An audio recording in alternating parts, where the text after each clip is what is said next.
تو ایک بنیادی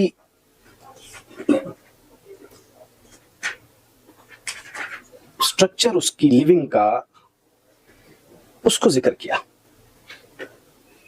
اور فرمایا کہ وَلَقَدْ مَكَّنَّاكُمْ فِي الْأَرْضِ، ہم نے آپ کو زمین میں ٹھہرنے کی جگہ دی، زمین کو جائے سکونت اور جائے قیام بنایا اللہ تعالیٰ نے، اور وَجَعَلْنَا لَكُمْ فِيهَا مَعَايِشْ، اور زمین میں تمہارے لیے ذرائع معاش پیدا کیے، روزگار کے ذرائع اور زندگی گزارنے کے ذرائع پیدا کر دیے، یعنی تمہیں بے یار و مددگار نہیں چھوڑا، تمہارے لیے ایسے سورسز پیدا کر دیے، ایسے ذرائع پیدا کر دیے جن سے تمہاری گزران ممکن ہوگی، معیشت چلے گی۔ قلیلا ما تشکرون، پھر بھی بہت تھوڑے ہو تم جو شکر کرتے ہو، اتنی بڑی تمہیں نعمت دی اللہ تعالیٰ نے۔ یہ بنیادی طور پہ انسان کو زمین میں آباد کرنے کے بعد اس کا نظام زندگی چلانے کا بڑا سورس ذکر کرنے پر مشتمل ہے۔ یہ آیت نظام معیشت اس کو دے دیا۔ پھر انبیاء علیہ السلام کا جو سلسلہ چلایا، اس میں اسی گزران اور معیشت کے مختلف پہلوؤں کو انبیاء علیہ السلام کے ذریعے اللہ تعالیٰ نے لوگوں کو تعلیم کیا اور پریکٹیکل نمونوں کے ذریعے لوگوں کے سامنے اس چیز کو پیش کیا، اور اس بات کی اہمیت بتلائی کہ زندگی میں انسان کی گزر بسر کے لیے، معاشرے کو چلانے کے لیے، معاشرے کو سموتھ طریقے سے رن کرنے کے لیے افکار اور عقائد کی درستگی بھی ضروری ہے، اخلاقیات اور کردار کا بہتر ہونا بھی ضروری ہے، باہمی تعلقات اور باہمی معاملات کو صحیح طور پہ چلانا بھی ضروری ہے، انسان کی روح اور اس کی اللہ سے تعلق کو قائم کرنے کے لیے اور اس کو پیوریفائی رکھنے کے لیے اور صاف رکھنے کے لیے عبادات کی بھی ضرورت ہے، اور زندگی گزارنے کے لیے اس کو معیشت کی بھی ضرورت ہے۔ یہ انبیاء علیہ السلام کے ذریعے تعلیمات تھی۔ آج ہماری گفتگو کا محور تھوڑا سا معاشی اصول اور اس کی کچھ معاشی بنیادیں جو اسلام نے فراہم کی اور اسلام نے کس انداز سے اس کو سپورٹ کیا، اس پہ تھوڑی سی بات رہے گی۔ انبیاء علیہ السلام کو اللہ تعالیٰ نے دیگر تعلیمات کے ساتھ ساتھ یہ معاشی منصوبہ بندی اور معاشی سرپرستی یہ بھی دے کر بھیجا، کیونکہ زندگی کے اندر معاش ایک حقیقت ہے، اور اس حقیقت کو انبیاء علیہ السلام نے ٹچ نہ کیا ہو یا تعلیمات نہ دی ہو، ایسا ممکن نہیں ہے۔ مثال کے طور پہ میں صرف 3 انبیاء علیہ السلام کا سلسلی تذکرہ کروں گا، پھر آگے بات کریں گے۔ حضرت یوسف علیہ السلام کی مثال قرآن مجید میں موجود ہے، بہت تھوڑی سی بات کروں گا اس پہ، صرف ایک تعارف کے لیے اور ایک تذکرہ کے لیے۔ یوسف علیہ السلام حضرت یعقوب علیہ السلام کی اولاد میں سے، بنی اسرائیل کی ابتدائی انبیاء علیہ السلام میں سے۔ قرآن مجید میں ایک ہی مقام پر تفصیلی طور پہ اول سے لے کے آخر تک اگر کوئی واقعہ جو نقل کیا گیا ہے وہ صرف یوسف علیہ السلام کا ہے، باقی جتنے بھی واقعات ہیں ان کو ضرورت کے تحت جہاں جہاں کسی دعویٰ کی دلیل کے طور پہ ضرورت پڑتی رہی وہاں ذکر کیا، لیکن یہ اس کو احسن القصص ذکر فرمایا، سب سے بہترین قصوں میں سے، اور اس کے اندر بے شمار انسانیت کی فلاح کے لیے بے شمار لیسنز موجود ہیں۔ بدقسمتی یہ ہے کہ اس قصہ کو ہمیشہ ایک داستان یوسف اور قصہ یوسف اور زلیخا اور اس انداز سے ہی بیان کیا گیا، اس کے ان پہلوؤں کو دیکھا ہی نہیں گیا جو ان میں اہم ترین ہے۔ ایک اہم ترین پہلو یہ ہے کہ حضرت یوسف علیہ السلام کی زندگی سے معاشی منصوبہ بندی کا ایک بہترین نمونہ میسر آیا ہے۔ اس میں سارا واقعہ ہمارا موضوع نہیں ہے۔ یوسف علیہ السلام جب چلے جاتے ہیں وہاں پہ مصر کے اندر ابتدائی واقعات ہوئے اور جیل میں چلے گئے، تو وہاں پہ جب وہ خواب کا ذکر آیا تو بادشاہ کی جو خواب تھی اور اس خواب کی تعبیر جب ان کو بلا کے پوچھی گئی تو انہوں نے بہت عمدہ قسم کی تعبیر دی کہ 7 موٹی گائیں ہیں، 7 دبلی گائوں کو کھا رہی ہیں۔ تو وہ آپ نے تعبیر دی کہ 7 سال معاشی خوشحالی کے ہوں گے، لیکن آفٹر 7 ایئرز ایک بہت بڑا قحط آئے گا، اس کے اندر جو ہے وہ گویا کہ ان 7 سالوں کا جو پلاننگ ہے وہ ان 7 سالوں میں کام آئے گی. بادشاہ کو اچھی لگی تعبیر اور باقی چیزیں آگے چلنے کے لیے. یوسف علیہ السلام نے اپنی ایک خداداد صلاحیت کو ان لوگوں تک پیش کیا کہ مجھے خزائن الارض کا ذمہ دار بنا دیں، میں وزارت خزانہ کو بہترین طریقے سے چلا دوں گا. پھر آپ نے جو اسٹریٹجی اپنائی وہاں پہ معیشت کے لیے، وہ آج کے دور کی معاشی منصوبہ بندیوں میں بنیاد کی حیثیت رکھتی ہے. آج آپ غلے کو پریزرو کرنے کے بہت سارے اصول بناتے ہو. آج ایکول ڈسٹریبیوشن آف ریسورسز کو جب آپ بات کرتے ہو تو اس میں بنیاد یوسف علیہ السلام کی وہ معاشی منصوبہ بندی ہے.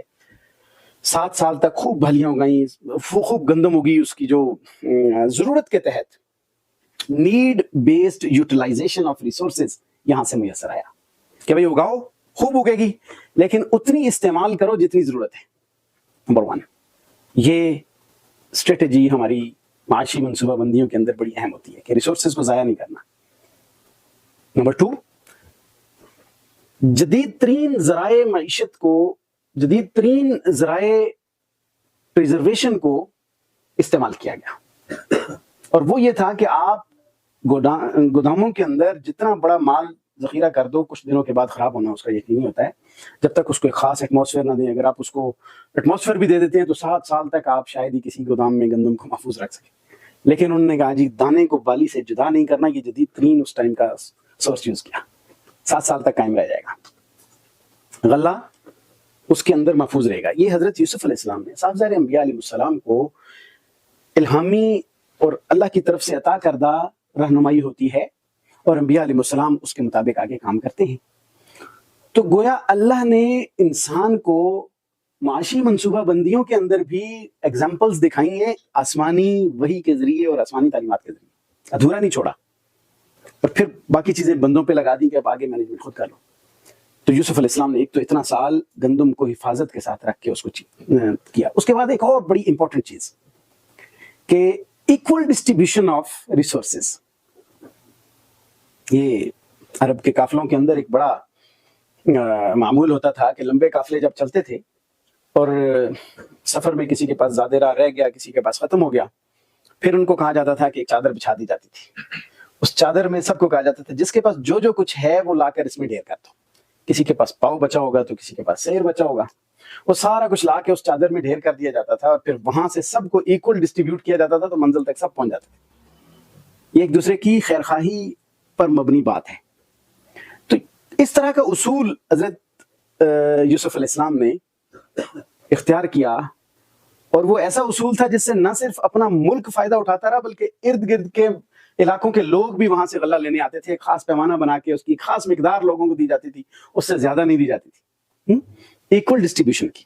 تو یہ حضرت یوسف علیہ السلام نے، کوئی انبیاء علیہ السلام صرف عبادات اور ان چیزوں کو نہیں دینے آتے تھے، لوگوں کو ایک شعور دیتے تھے زندہ رہنے کا، لوگوں کو ایک حالانکہ دیکھیں مصر کی اس وقت کی جو تہذیب تھی اور اس وقت کی جو حکومت تھی وہ کچھ چھوٹے سے وسائل کے حامل نہیں تھے. بڑے بڑے لوگ تھے ان کے پاس، بڑی بڑی ان کی تھنکرز کی ایک محفلیں ہوتی تھیں، بڑے بڑے ان کے جو ہے نا وہ درباری ہوتے تھے، بڑے ماہرین پر مشتمل ایک خاص تہذیب ان کی، وہ بڑی پرانی تہذیب. لیکن کیا ہے کہ انہوں نے، ان کے مائنڈ میں یہ چیزیں نہیں تھیں. یوسف علیہ السلام نے اپنی فراست سے وہ چیزیں انہیں کر کے دکھائیں. تو یہ ایگزامپل ہے ہمارے لیے کہ ہم ایک تو اپنے شباب کو محفوظ رکھا یوسف علیہ السلام نے کہ اخلاقیات محفوظ ہیں تو انسان ترقی کرتا ہے. دوسری بات کہ جب جس چیز کی ایکسپرٹیز ہیں ان کو اظہار کرنے میں حرج کوئی نہیں ہوتا کہ میں یہ کام بہتر طریقے سے کر سکتا ہوں، انہوں نے اپنے آپ کو پیش کیا. تیسری چیز کہ بہترین منصوبہ بندی کریں گے تو آپ کے مشکل ترین دن بھی بڑے عمدہ گزر جائیں گے، جیسا کہ ان کے قحط کے دن بہت اچھے گزرے اور لوگ خوشحال رہے. پورے ارد گرد کے لوگ قحط میں مبتلا تھے اور وہ ان کے محتاج تھے کہ آ کے ان سے غلہ لے کے جاتے. ایک مثال یوسف علیہ السلام. دوسری مثال حضرت داؤد علیہ السلام کی اگر آپ غور کریں تو قرآن مجید میں ان کے بارے میں اللہ تعالیٰ نے ان کو لوہے کی صنعت کے حوالے سے بہت سارا شعور دیا تھا، بہت ساری عنایات کی تھی ان پہ، اور ان کو اس منصوبہ بندی پہ لگایا تھا.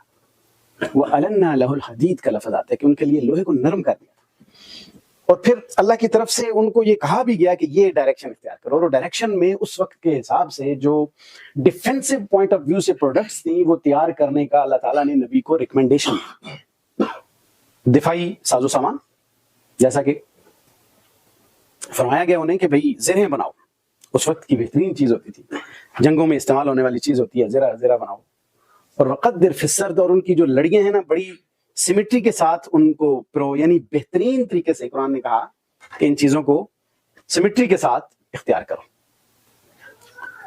تو گویا کہ پھر جو حضرت داؤد علیہ السلام نے کام کیا وہ کیا تھا کہ نظام حکومت پر لوگوں کو ڈیپینڈنٹ نہیں رہنے دیا.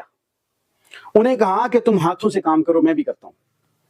انہوں نے ہینڈ میڈ چیزوں کو اور ہاتھ سے دستکاری کو فروغ دیا اور پبلک کے اندر اس چیز کو انٹروڈیوس کروایا اور اس کو پروموٹ کیا کہ آپ معاشی طور پہ اسٹرانگ ہو سکتے ہو جب آپ اپنے آپ کو خود استعمال کرو گے اور چیزیں بناؤ گے. میں بھی بناتا ہوں، دیگیں بناتے تھے، بڑے بڑے جو ہے نا وہ برتن بناتے تھے، زرہیں بناتے تھے. گویا کہ انہوں نے اپنے پبلک کو دستکاری کی طرف مائل بھی کیا، ہاتھوں سے بنایا اور پوری ایک انڈسٹری ڈیولپ کی، انڈسٹری بن گئی. گویا کہ وہاں سے دیگر علاقے بھی مستفید ہونے لگے.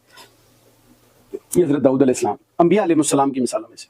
تیسری مثال بہترین جو آپ استعمال کر سکتے ہیں وہ ہمارے پیارے پیغمبر حضرت محمد مصطفیٰ صلی اللہ علیہ وسلم کی بھی ہے. باقی انبیاء علیہ السلام کے بارے میں بھی آتا ہے، میں نے مثال کے طور پہ ذکر کرنا ضروری سمجھا. رسول اللہ صلی اللہ علیہ وسلم کی جو اسٹریٹجی ہے اکنامکس کے حوالے سے بڑی شاندار. ایک تو اللہ تعالیٰ کا فضل و کرم کہ قرآن مجید نے بے شمار تعلیمات آپ صلی اللہ علیہ وسلم پر نازل فرمائی. قرآن مجید نے انسان کو معیشت کے حوالے سے بنیادی اصول فراہم کیے، دن کو معیشت کمانے کے لیے بہترین قرار دیا. وجعلنا النہار معاشا، عبادات ہیں تو کوئی بات نہیں ہے. فإذا قضيت الصلاة فانتشروا في الأرض وابتغوا من فضل اللہ، نماز پڑھو لیکن جاؤ اپنا فضل تلاش کرو. اصول دے دیے، لیس للانسان الا ما سعى، انسان کو اللہ تعالیٰ اس کی اسٹرگل اور محنت اور کوشش کے مطابق عطا کرے گا. بہت ساری چیزیں وہ ہمارے آگے جو ہم تھوڑی سی اسلامی معیشت کے بنیادی اصولوں پہ بات کریں گے تو اس میں وہ ساری چیزیں آئیں گی. ایک تو قرآن کے اندر یہ تعلیمات آئیں. رسول اللہ صلی اللہ علیہ وسلم نے اپنے بعثت کے بعد ابتدائی اپنی جو زندگی کا آغاز ہے، جوانی کا آغاز ہی تجارت سے کیا، اور تجارت کے آغاز میں ابھی قرآن نہیں اترا تھا، لیکن نبی کو اللہ تعالیٰ فطری طور پر گناہوں سے محفوظ رکھتا ہے.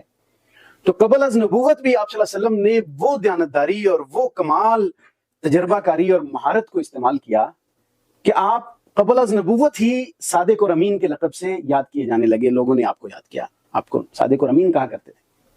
اور حضرت خدیجہ رضی اللہ تعالیٰ عنہ سے جو نکاح ہوا اور اس کا مین سبب یہی بنا کہ آپ صلی اللہ علیہ وسلم نے ان کا مال تجارت لے کر گئے اور کمال دیانتداری سے اس کو ٹریڈنگ کی، اور اس ٹریڈنگ کے اندر پہلے سے زیادہ منافع آیا.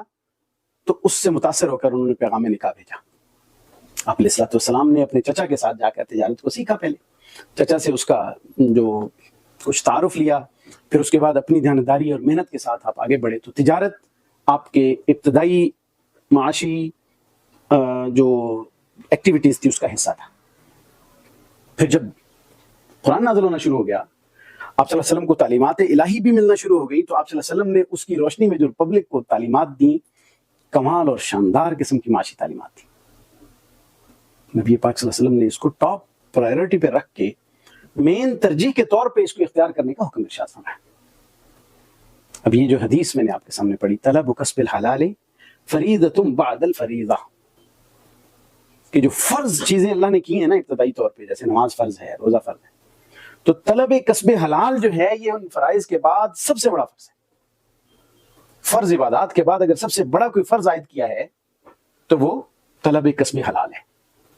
اور فرض عبادات کے اندر گویا کہ اسی چیز کے لیے، اسی معاملات کو درست کرنے کے لیے ایک خاص قسم کی اصلاح اور ٹریننگ رکھی ہے. آپ علیہ السلام نے 2-3 پہلوؤں سے اس چیز کو، معیشت کو مسلمانوں کے اندر پروموٹ کیا اور اس کے لیے رہنما اصول دیے. ایک تو اپنے کردار سے آپ صلی اللہ علیہ وسلم نے اس کو ثابت کیا، پریکٹیکلی رول ماڈل بن کے دکھایا، نمونہ، بہترین نمونہ بن کے دکھایا. دوسری چیز، آپ صلی اللہ علیہ وسلم نے تعلیمات ارشاد فرمائی اپنے اقوال کے ساتھ. آپ نے بہترین انداز سے معیشت کی اہمیت پہ بات کی، معیشت کی اہمیت اجاگر کی لوگوں کے اندر، تجارت کو پروموٹ کرنے کی باتیں کی، تجارت کی اہمیت دلوں میں بٹھائی لوگوں کے، اور اس کے بعد تجارت کو دو مین کیٹیگریز میں تقسیم کیا. ایک کیٹیگری بنا دی جس کے اندر آپ صلی اللہ علیہ وسلم نے تجارت کے جائز اصولوں کو اور اس کی جائز شکلوں کو بیان فرمایا، اس کے لیے رہنما اصول بیان فرمائے.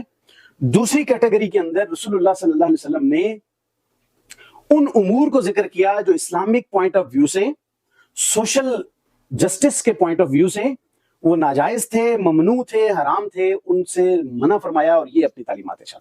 یہ بڑی امپورٹنٹ دو کیٹیگریز میں تقسیم کر دینا. حلال ذرائع آمدن الگ بیان فرمائے، حرام ذرائع آمدن الگ بیان فرمائے.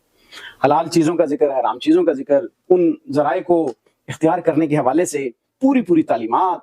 پھر حدیثوں کے اندر پورے باب ملیں گے آپ کو، بیوع کے اندر کتاب البیوع جو حدیث کی کتابیں، اس میں پوری چیزیں. ہمارا اتنی ڈیٹیل میں جانے کا نہیں، اب اوورآل ایک نظر دوڑا رہے ہیں کہ اسلام نے کیا کردار ادا کیا. رسول اللہ صلی اللہ علیہ وسلم نے تیسرا جو اہم اس میں کردار ادا کیا وہ کچھ عملی اقدامات تھے جو آپ نے تجویز فرمائے.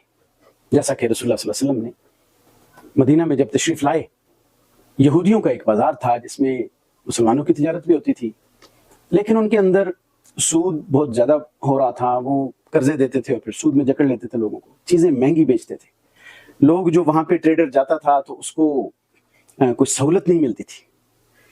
تو اس دقت کو جب رسول اللہ صلی اللہ علیہ وسلم نے فیل کیا تو آپ علیہ الصلوۃ والسلام نے مسلمانوں کو اپنا بازار الگ بنانے کی ترغیب دی.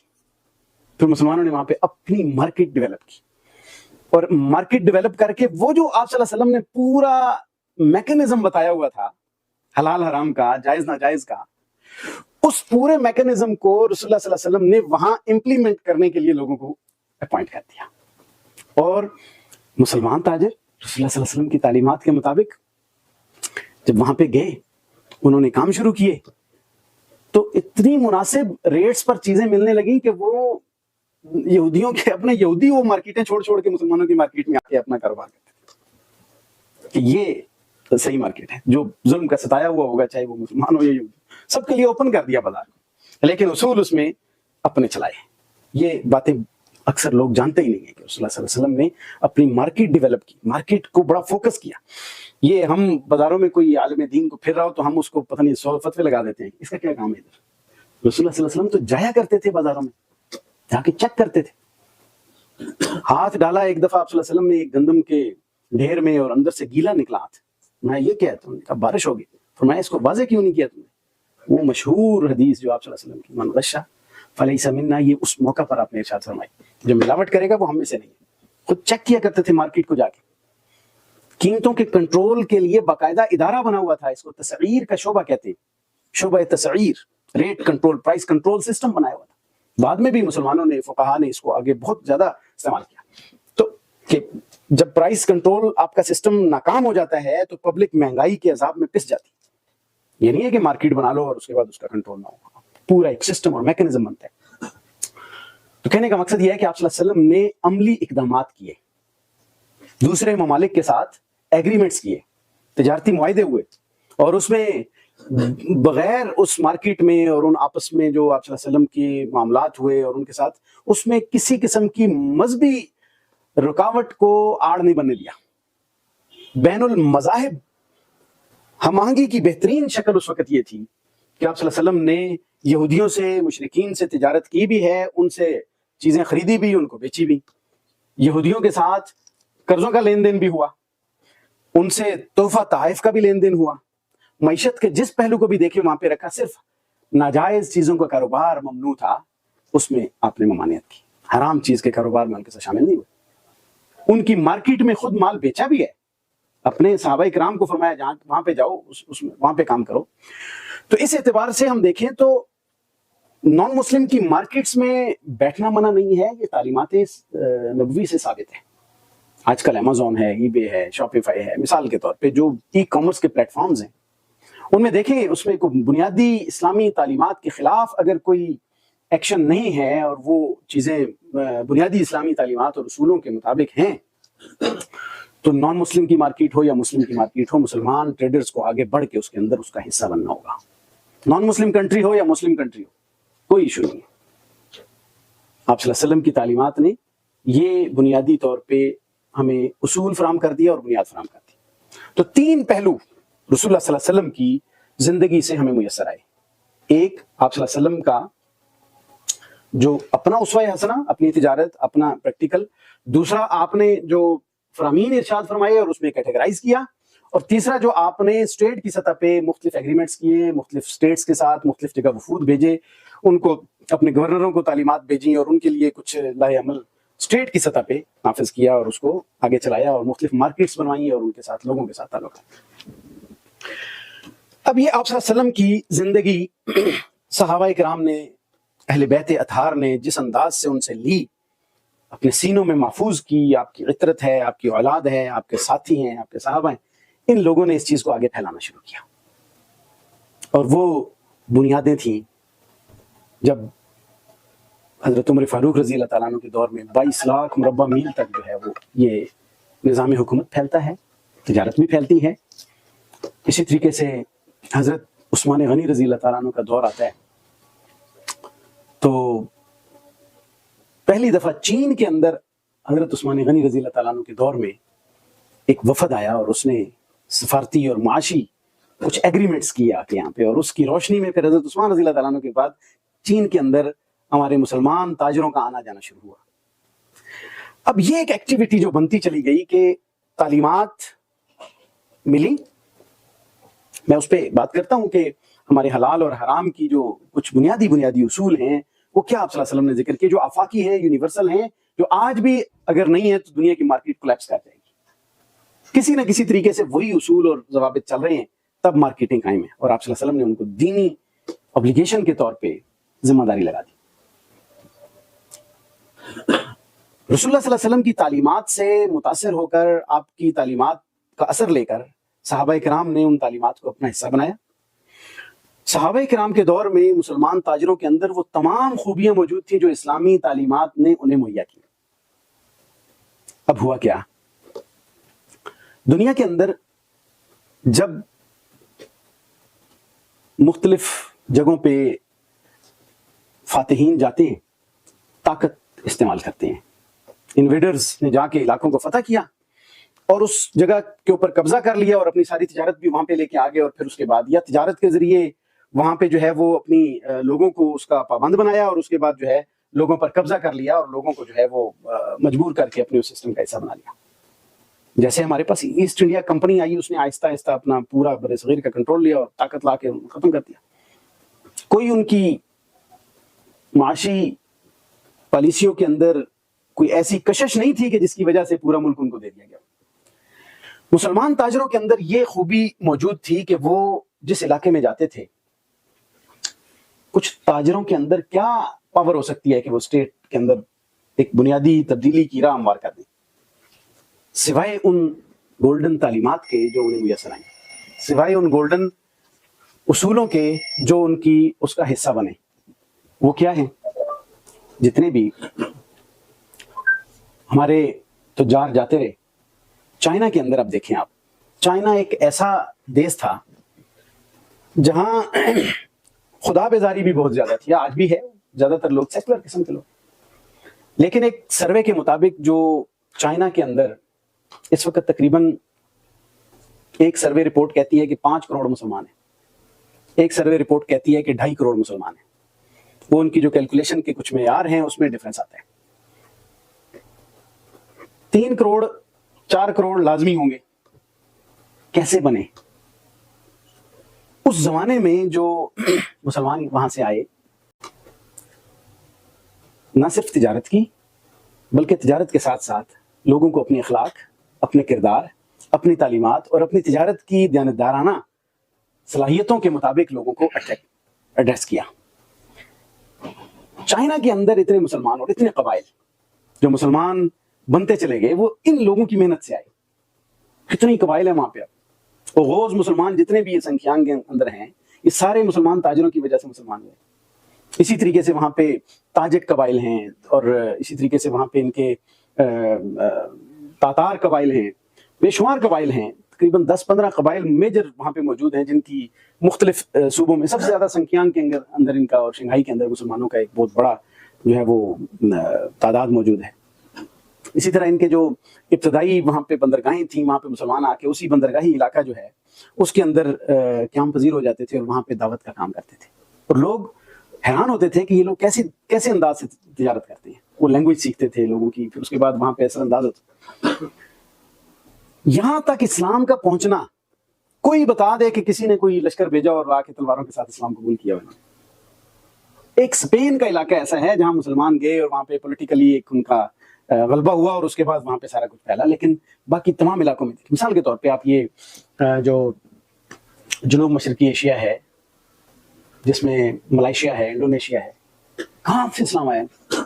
ان کو یہ کتنے دور افتادہ علاقے ہیں وہاں سے، لیکن وہاں تک جب مسلمانوں کے تاجروں کے قافلے پہنچتے ہیں تو آج دنیا کا سب سے بڑا اسلامی ملک انڈونیشیا ہے. ان کو کیا پتا، وہ عرب تو نہیں ہے، لیکن وہاں پہ کوئی ہماری کوئی فوجی مہم بھی نہیں گئی، لیکن مسلمانوں کی تعداد وہاں پہ سب سے زیادہ. ملائیشیا کے مسلمانوں کو آپ دیکھیں، ان کی ڈیووشن اسلام کے لیے وہ کہاں سے آئی؟ ملائیشیا کو فتح کیا ہم نے، مسلمانوں نے. اسی طریقے سے یہ سمرقند، بخارا اور یہ جو علاقے ہیں، کاشغر کا علاقہ ہے جو موجودہ ازبکستان ہے، یہاں تک کہ مسلمان تاجر آئے ہیں، انہوں نے تجارت کی، انہوں نے اپنے اخلاق، کردار اور بہترین اصولوں سے وہ چیزیں جو رسول اللہ صلی اللہ علیہ وسلم کی تعلیمات سے ان کے اندر پہنچی تھی، پھر ان کی تاثیر ایسی تھی کہ اس کو لے کر جس علاقے میں بھی گئے ہیں. یہ جو ہمارا اپنا بر صغیر ہے، یہاں پہ یہ مالابار کے علاقے ہیں، یہاں پہ جو ابتدائی تاجر آئے انہوں نے کام کیا ہے. سندھ کے اندر بنیادی طور پہ جب اسلام پہنچا ہے تو پہل سارے تاجر آئے تھے، اور وہ تاجر کوئی یہ نہیں کہ بعد کے تھے. جب یہاں پہ بات ہوتی ہے کہ بر صغیر میں حدیث کی خدمات پر نوٹ لکھیں یا حدیث کی خدمات کو بیان کریں، تو وہ جو ابتدائی طور پہ جتنے لوگ آئے ہیں وہ بڑے بڑے محدث، مفسر اور بڑے بڑے فقیہ تھے. جو آئے ہیں وہ تاجر بھی تھے اور فقیہ بھی تھے، محدث بھی تھے، حدیث کی کتابیں بھی لکھتے تھے اور تجارت بھی کرتے تھے. یہاں پہ آ کے انہوں نے دین پر کام کیا اور مساجد بنائی اور ان کے اندر جو ہے نا وہ اپنا کام کیا. تو کہنے کا مقصد یہ ہے کہ مسلمانوں نے ہمیشہ تجارت کو اور معیشت کو اپنے دیگر فرائض کے ساتھ ساتھ اس کو سر انجام دیا. لوگ ان کے اخلاق اور کردار سے، ان کے معاملات سے، ان کی جو صاف گوئی سے وہ متاثر ہوتے تھے، اور اس کے بعد وہ آہستہ آہستہ اسلام کی طرف راغب ہوتے تھے، اور پھر کرتے کرتے یہاں پہ پھیلتے چلا گیا. جو علاقے فتح ہوئے ہیں وہ الگ ہیں، جو تجارت کے ذریعے فتح ہوئے ہیں، جو اخلاقیات اور کردار کے ذریعے فتح ہوئے ہیں، دنیا کو پتہ ہے کہ وہ بہت سارے علاقے. اس طرح دین اسلام کی معاشی تعلیمات پھیلتی چلی گئی. اب بنیادی طور پہ ذرا تھوڑا سا دیکھتے ہیں. مثال کے طور پہ جو آپ صلی اللہ علیہ وسلم نے معاشی طور پہ کچھ اصول ذکر فرمائے. دیانتداری کو سب سے پہلی بات آنیسٹی، دیانتداری. آپ علیہ السلام نے دیانتداری کو تجارت کی بنیاد قرار دیا، اور دیانتدار تاجر کو التاجر الصدوق کا لفظ آیا. صدوق تاجر یہ بہت بڑی چیز ہے، اور یہ مسلمانوں کی تجارت کی ابتدا کے اندر پروموشن کا سب سے بڑا سبب دیانتداری تھا. التاجر الصدوق، سچا تاجر مع النبیین و صدیقین و شہداء، نبیوں، صدیقوں اور شہداء کے ساتھ ہوگا، وہ اس کو ساتھ میسر ہوگا. آپ علیہ السلام سے پوچھا گیا کون سی تجارت سب سے افضل ہے؟ آپ نے فرمایا کہ جو تجارت دیانتداری کے ساتھ کی گئی ہو، وعمل الرجل بیدہ، اور بندے کے ہاتھ سے کیا ہوا کام دستکاری کے ساتھ. یعنی یہ اب ہم اس کے ایک پہلو تو یہ ہے کہ ہم کہتے ہیں اس سے مراد یہ ہے کہ جو آپ صلی اللہ علیہ وسلم نے ہاتھ سے کام کرو، ہر آدمی ہاتھ سے کام کر رہا ہے، لیکن اس کا ایک ہڈن پہلو ہے. ہڈن پہلو یہ ہے کہ جو ہینڈ میڈ چیزیں ہیں نا، میں نے اس سے اندازہ لگایا کہ آپ صلی اللہ علیہ وسلم نے عمل الرجل بیدہ کا لفظ ہے، اور بھی بہت ساری چیزیں ہو سکتی ہیں کہ ہاتھ سے کام ان چیزوں میں خصوصی طور پہ ڈائریکٹلی انوالو ہوتا ہے جو ہینڈی کرافٹ کی چیزیں ہوتی ہیں. تو آج دنیا میں اینٹیک چیز سب سے زیادہ مہنگی بکتی ہے. ہاتھ سے بنی ہوئی چیزوں کا ریٹ باقی چیزوں سے بہت زیادہ ہوتا ہے. آپ علیہ السلام کہ بہترین تجارت ہے. عورتوں کے لیے آپ نے ریکمینڈ کیا کہ عورتوں کے لیے سوت کاتنا بہترین مشغلہ ہے. سوت ہاتھ سے کاتا جاتا تھا. چلے اب وہ اس دور کی ٹیکنالوجی کے مطابق تھی ہینڈی کرافٹ، اور آج کی ٹیکنالوجی کو استعمال کرتے ہوئے، اشیاء کو، خام مال کو استعمال کرتے ہوئے ہینڈی کرافٹ کیا جائے گا. تو عمل الرجل بیدہ، ویسے اس کے لیے الکاسب کا لفظ بھی، الکاسب و حبیب اللہ. آپ علیہ السلام نے ہاتھ سے کام کرنے والے کو اللہ کا دوست قرار دیا. اور تجارت کے اندر 90 حصے تجارت کے اندر اللہ تعالیٰ نے برکت کا رکھا. تجارت کے اندر مشغول ہو جانے کا حکم دیا. پھر اس میں مختلف صنعتوں کو، مختلف جو شعبے ہیں ان کو بابرکت قرار دیا. رسول اللہ صلی اللہ علیہ وسلم کی تعلیمات کے اندر دیانتداری بنیادی طور پہ شامل آپ نے یہ کی. دیانتدار آدمی تجارت کے اندر کامیاب ہے. اس کے اندر سچ بولنے کو ترغیب دیا. قسمیں اٹھا کے مال بیچنے والے کو منع فرمایا، اور سچ بولنے والے کی آپ نے جو ہے وہ تعریف فرمائی.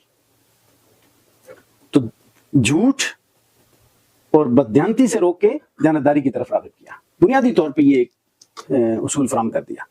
جو آج بھی آنیسٹی دنیا کے اندر مسلمہ حقیقت ہے، چاہے کوئی مذہب کا حامل ہے یا نہیں ہے، ہماری تو مذہبی ذمہ داری کے طور پہ یہ چیز ذکر کرتی. پھر آپ علیہ الصلوۃ والسلام نے ناجائز ذرائع سے منع فرمایا. مثلا جو ذخیرہ اندوزی کرتا ہے، آپ علیہ الصلوۃ والسلام نے فرمایا کہ جو المحتکر ملعون، جو محتکر ہے، ذخیرہ اندوز ہے، وہ اس پر لعنت کی جاتی ہے، وہ ملعون ہے. کہ جس نے مال کو روک لیا کہ مہنگا ہوگا تو بیچوں گا، بغیر سبب کے، کوئی ریزن نہیں ہے، اس نے روک لیا مہنگائی کر کے بیچوں گا، باہر لوگوں میں شارٹیج ہو رہی ہے اور وہ روک کے بیٹھا ہے کہ میں زیادہ مال کماؤں گا. اور دوسرے فرمایا والجالب مرزوق، جو جالب ہے اس کو رزق دیا جاتا ہے. جالب سے مراد جو لے کے آنے والا مال، اور اس کا ایک معنی یہ ہے کہ جو باہر سے مال لے کے آتا ہے. اگر کوئی اپنے دیش کو چھوڑ کے باہر چلا جاتا ہے اور وہ لے کے آتا ہے، اب یہ بھی اس کا ایک ہڈن میسج ہے کہ والجالب مرزوق، باہر سے مال لے کے آنے والا، باہر ملک سے لے کے آنے والا، کہیں سے بھی ہے، اس کو جالب کہیں کہ مال لایا بیچا، مال لایا بیچا، حدیث میں آتا ہے مرزوق، اس کو رزق دیا جاتا ہے، وافر رزق دیا جاتا ہے. والجالب مرزوق محتکر ملعون، یعنی احتکار اور اقتناز. احتکار کہتے ہیں مال کو ذخیرہ کر لینا، اقتناز کا مطلب ہے خزانہ جمع کر لینا اور اس کے حقوق ادا نہ کرنا، مال جمع کرتے رہنا، بہت سارا مال میرے پاس، بہت سارا مال. تو وہ مال آپ صلی اللہ علیہ وسلم نے اقتناز سے بھی منع فرمایا. اس کا حق ادا کرو، اس کے مال میں سے زکوٰۃ ادا کرو، اور اس کو سرکولیشن آف منی کو پروموٹ کیا. یعنی معیشت کے اندر جو سرکولیشن آف منی ہے وہ قائم کی. مثلا جو زکوٰۃ دینے کا یا لوگوں کو تھوڑا سا مال اپنی معیشت میں سے ڈسٹریبیوٹ کرنے کا یا اس کو دینے کا حکم دیا، تو اس کی ایک وجہ یہ بیان فرمائی کہ کئی لا یکون دولۃ بین الاغنیاء منکم، تاکہ مال تمہارے مالداروں کے اندر ہی مرکوز ہو کر نہ رہ جائے، انہی کے اندر نہ سرکولیٹ ہوتا رہے، بلکہ سرکولیشن آف منی پھیل جائے، مارکیٹ کو اوپن کر دیا جائے، اوپنلی چیزوں کو بیچ دیا جائے.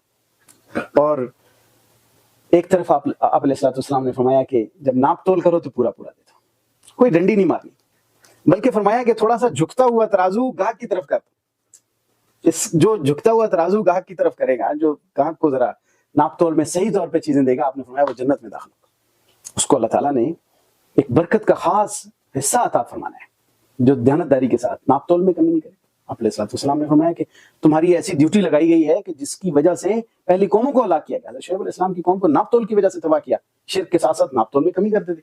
اور ہمارے ہاں جو دھوکہ دہی کا ایک بازار گرم ہے مارکیٹوں کے اندر، دیکھیں آج انٹرنیشنل مارکیٹوں میں جن ممالک کے اندر سے ای کامرس میں جو جدید ذرائع استعمال ہوئے اور ان کے اندر دیانتداری کو ملحوظ نہیں رکھا گیا، ان ممالک کے اندر وہ تجارت پروموٹ نہیں ہو سکی.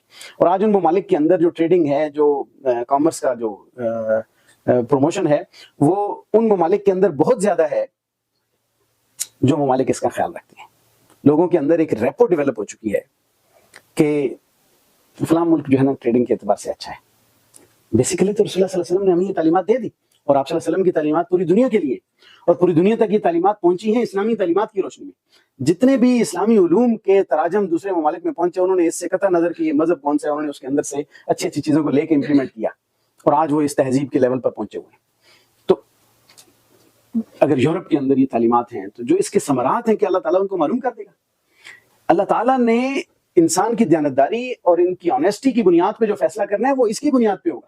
ایسا کبھی نہیں ہو سکتا کہ ایک انگریز یا غیر مسلم کا ایک اچھے میٹیریل سے بنایا ہوا پل تو گر جائے اور ایک مسلمان کا ایک ریت سے بنا ہوا پل قائم رہے کہ جی مسلمان صاحب نے بنایا تھا. ایسا نہیں ہے. اسباب اور وسائل کے اندر اللہ تعالیٰ انسان کو اس کی آنیسٹی کے مطابق، اس کی محنت کے مطابق، اس کے کام کے مطابق اللہ تعالیٰ اس کو ریزلٹس دیتا ہے. دنیا اسباب اور اس کے نتائج پر مشتمل ہے.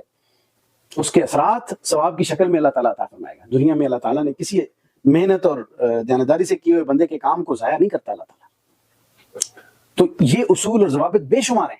یعنی آپ بے پر بے نہیں کرنی، کسی نے کوئی چیز خریدی ہے اس پر بے نہیں کرنی. اسی طریقے سے جو گاؤں سے بیچنے والا آ رہا ہے اور اس کو شہر کی منڈی میں پہنچنے سے پہلے باہر جا کر نہیں ملنا، اس لیے کہ اس کو سستا سستا خرید لو اور وہ اندر تک نہ پہنچ سکے، اس کو سختی سے منع کیا. آپ صلی اللہ علیہ وسلم نے فرمایا کہ جو حاضر اور بعد والی بے ہے اس میں باہر جا کر مت ملو ان کو. کہ بھائی دیہات سے آیا بندہ، اس کو بیچارہ اندر جائے گا منڈی میں دیکھے گا، اوہو ریٹ تو اندر یہ چل رہا ہے، مجھ سے تو بندہ باہر خرید کے لے گیا، منڈی میں پہنچنے دو، اس کو ریٹ دیکھنے دو، اس کو مارکیٹ کا پتہ ہو، پھر اس کے بعد، تاکہ کسی کو نہ تو ظلم ہو نہ استحصال۔ بہت سارے ایسے اصول، لا ضرر ولا ضرار اسلام کا ایک بہترین اصول ہے کہ نہ کسی کو تکلیف پہنچاؤ اور نہ کسی سے تکلیف اٹھاؤ۔ ایک بنیادی اصول ہے، اس کو استعمال کر کے آپ تجارت میں بھی استعمال کر سکتے ہیں، معاشی زندگی، معاشرتی زندگی میں بھی استعمال کر سکتے ہیں، بے شمار چیزیں، کیونکہ اس میں اتنا بڑی وسعت ہے کہ حدیثوں کے اندر، کتاب البیوع کے اندر باقاعدہ جائز اور ناجائز طریقوں کا ذکر موجود ہے۔ اس میں وقتاً فوقتاً جو ضرورت آتی ہے، جو کسی تاجر کو پیش آتی ہے، اس میں مسائل پوچھے جاتے ہیں، احادیث کی روشنی میں اس کو گائیڈ کیا جاتا ہے۔ لیکن ایک عمومی طور پہ جو اسلام نے ایک ترغیب دی، اس ترغیب کے مطابق اگر کوئی اپنے آپ کو اس سسٹم میں لے کے آئے گا اور اس سسٹم کے مطابق وہ دنیا کے اندر پھیل جائے گا اور اپنے اندر وسعت پیدا کرے گا، تو اس کی تجارت بھی پروموٹ ہوگی، اس کو ترقی بھی ملے گی، اور وہ اس کو اللہ تعالیٰ کی طرف سے وسیع رزق بھی دیا جائے گا۔ لیکن اگر اس کو پامال کر دیا جائے گا ان چیزوں کو، تو وہ جو بددیانتی کی وجہ سے اللہ تعالیٰ نے بے برکتی رکھی ہے، یا وہ جو لعنت کا لفظ استعمال ہوا، چاہے وہ سود کے استعمال کی وجہ سے ہو یا اور کسی بھی ذریعے کے استعمال کی وجہ سے ہو، تو اللہ تعالیٰ اس کو اس کا مستحق بنائے گا۔ اب ایک پہلو جو اس کا امپورٹنٹ ہے وہ یہ ہے کہ فقہا نے زیادہ تر جو تعلیمات دیں یا کتابوں کے اندر لکھا، حدیثوں کے اندر سے اٹھا کے انہوں نے حلال حرام، جائز ناجائز اور اس کی جو پاسبل شکلیں رائٹ اور رانگ کے حوالے سے تھیں وہ بیان کی، کیونکہ ان کا فیلڈ فتویٰ کی حد تک تھا۔ جو امپورٹنٹ چیز ہے وہ ہے پروڈکشن کے اوپر کام اسلامک ہسٹری میں نہیں ہوا اس طریقے سے کہ سورسز آف پروڈکشن بتا دیے جائیں۔ ہمارے جو ابتدائی سائنسدان تھے یا وہ کام کرنے والے تھے، انہوں نے کچھ نہ کچھ کام کیے، طب کو ڈیولپ کیا، چیزوں کو بنا دیا، لیکن وہ اس دور کے لیے تھی کچھ ایسی چیزیں جو رہنما اصول کے طور پہ پروڈکشن کے لیے آمادہ کرے لوگوں کو، پروڈکشن پہ لے کے صرف حلال حرام کی بات کافی نہیں ہے۔ ہمارے نوجوان اس کو سورسز چاہیے کہ بھئی میں کیا کروں گا تو پھر یہ وہاں پہ میں یہ حلال حرام استعمال کروں۔ اگرچہ یہ فقہا یا ان کی ذمہ داری نہیں ہے، لیکن اس میں میرے خیال کے مطابق جو کمبینیشن آف ٹریڈرز اینڈ فقہا تھا، یہ بہت ضروری تھا۔ ٹریڈرز اور فقہا جب ملتے ہیں تو پھر ڈیولپمنٹ ہوتی ہے اور پروڈکشن پیدا ہوتی ہے۔ پروڈکشن ہمارے ہاں مائنڈ سیٹ نہیں بنایا جاتا ہمارا، اسی لیے جتنا مذہبی طبقہ ہے، ہمارے جو مدارس سے تعلق رکھنے والے لوگ ہیں، وہ اس کے جائز اور ناجائز، حلال حرام پہ تو بات کریں گے، لیکن ہماری انڈسٹری کا جو ماہر آدمی ہے اس کو اٹیچ نہ کر کے انہوں نے ایک گیپ پیدا کر دیا درمیان میں، جس کی وجہ سے ہمارا نوجوان یہ نہیں جانتا کہ میں نے یہ کام کیسے کرنا ہے۔ مثلا میں نے امپورٹ ایکسپورٹ کیسے کرنی ہے، اس کے لیے جو ہمارے مذہبی لوگ ہیں، دیندار لوگ ہیں، ان کو آگے آنا ہوگا، ان کو انڈسٹریل کمیونٹی کے ساتھ اٹیچ کرنا ہوگا، ان کی جوائنٹ سیشنز رکھنے ہوں، تاکہ ان جوائنٹ سیشنز کے ساتھ پتہ چلے کہ ہمیں دینی تعلیمات یہ مل رہی ہیں اور پروڈکشن کے لیے ہمیں یہ رہنمائی مل رہی ہے۔ تو ان دو چیزوں کو جب کمبائن کر کے آگے بڑھیں گے، ایک بہترین سیٹ اپ وجود میں آ سکتا ہے۔ لیکن اس حوالے سے بہت کمی ہے، ہماری نوجوان نسل اب تلاش میں ہوتی ہے کہ ہمیں کس طریقے سے کوئی ٹرینڈ کرے۔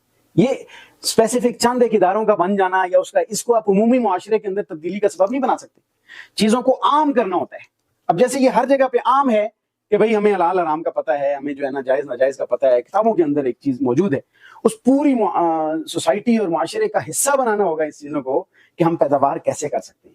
جو انبیاء علیہ السلام کی میں نے مثالیں بیان کی ہیں، وہ پریکٹیکلی انہوں نے چیزیں پروموٹ کی اور دی انہیں کہ بھی یہ طریقہ ہو سکتا ہے۔ اس دور کے اندر آپ صلی اللہ علیہ وسلم نے منڈی قائم کی اور اس کے اندر لوگوں کو کچھ تعلیمات دے کے پھر ان کو منڈی کے اندر جو ہے وہ عملی طور پہ آگے لگا دیا اس کام پہ۔ صحابہ اکرام کی معیشت بہت جلد بڑی اچھی اسٹرانگ ہو جاتی تھی۔ ریزن یہ ہوتی تھی کہ وہ پروڈکشن کے لیے ایک میدان میں نکلتے تھے، تعلیمات بھی لیتے تھے، اور پھر اس کو سرکاری اور حکومتی سرپرستی حاصل ہو جاتی تھی کہ ٹھیک ہے یہ جائز کام ہے، اس کو آگے پروموٹ کرو، اس کو۔ یہ ایک چیز تشنگی فیل ہوتی ہے جو اگر فقہ کی کتابیں دیکھتے ہیں تو اس کی وجہ سے بہت سارے جو ہماری مختلف مراحل میں ہماری نسلیں آگے بڑھتی چلی جا رہی ہیں، تو ایک شعبے کو تو بہت زیادہ فوکس کیا جا رہا ہے، لیکن دوسرا شعبہ پورے کا پورا ادھورا ہے۔ اگر اس کو اکٹھا کر دیا جائے تو میرے خیال میں